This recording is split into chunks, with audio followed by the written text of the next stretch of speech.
한국경제TV 신년기획 산업 트렌드 그 세 번째 시간입니다. 앞선 기획에서 IT 업계와 자동차 업계가 새로운 아이템을 찾는 모습을 보셨는데요. 조선업계의 키워드는 허리띠를 졸라매는 다운사이징입니다.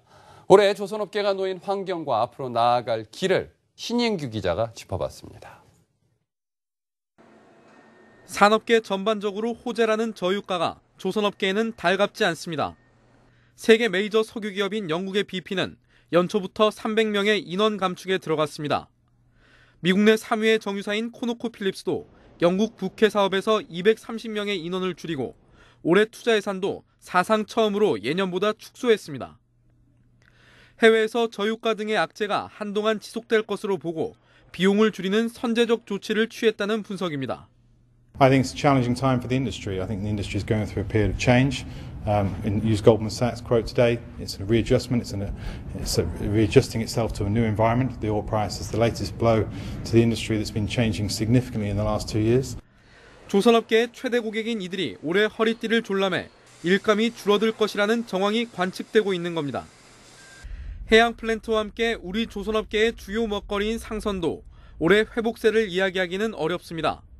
성과는 조금씩 오르고 있지만 선박 발주량은 감소세입니다.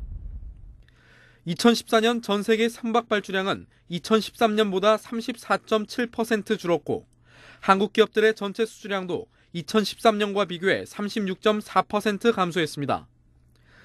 국내 기업들이 강점을 가진 고효율 친환경 선박이 저유가 시대를 만나 예년만큼 각광을 받지 못할 것이라는 분석도 나오고 있습니다. 이러한 가운데 조선업계가 무리하게 새로운 먹거리를 찾는 것보다 조직 유연화와 몸집 줄이기 작업에 들어가야 한다는 것이 업계 안팎의 중론입니다. 2015년에는 매출이 역성장한다거나 다운사이징 이런 시작이 될 수밖에 없기 때문에 아무래도 그런 구조조정 과정에서 나올 수 있는 노이즈라거나 아니면 기업들의 구조 변화 이런 것들이 시작되는 첫 해가 되지 않을까라고 생각을 합니다.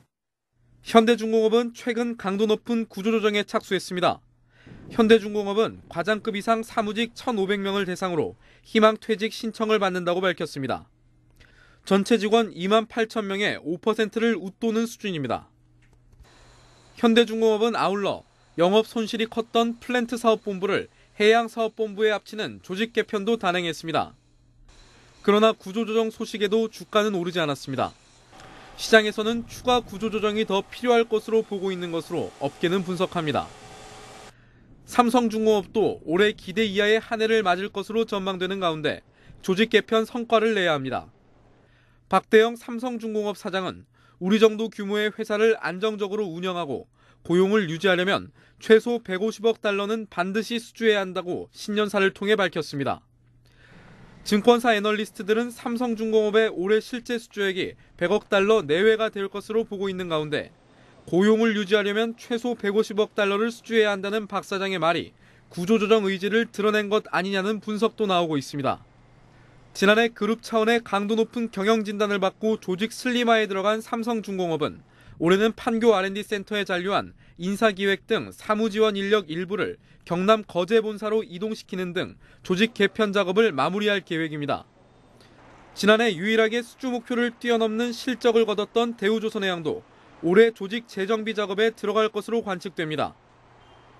기본적으로 조직, 특별히 생산 조직과 설계 조직이 기본적으로는 나누어져 있었는데 이러한 그 사이클이 올 때마다 어떻게 유연하게 그다음에 시스템적으로 대응을 할 수 있는지 그게 굉장히 중요한 것이고 저희들의 중요한 과제고 어려운 환경에서도 유연하게 대처할 수 있는 시스템을 만드는 일이 올해 가장 요구되고 있는 겁니다.